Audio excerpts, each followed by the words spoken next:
नमस्कार दोस्तों जैसा कि आप सबको इंतज़ार था पवन सिंह का एक नए लोकगीत का, तो पवन सिंह जी का एक और गाना आ चुका है जिस गाने का बोलबाला है पियर फराक वाली।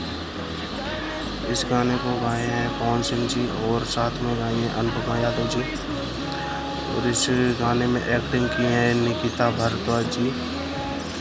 ये गाना लिखे हैं आशुतोष तिवारी जो कि बहुत अच्छा गाना पवन सिंह जी को देते हैं।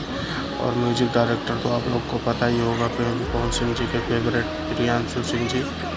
देखने में छोटे हैं मगर घाव गंभीर कर रहे हैं आजकल पवन सिंह जी के साथ। तो दोस्तों आप लोग का प्यारा गाना पियर फराक वाली MMB रिकॉर्ड चैनल से परसों तक रिलीज किया जाएगा। तो गाइस आप लोग हो जाइए तैयार पवन सिंह जी का नया गाना सुनने के लिए। नमस्कार, धन्यवाद, जय हिंद।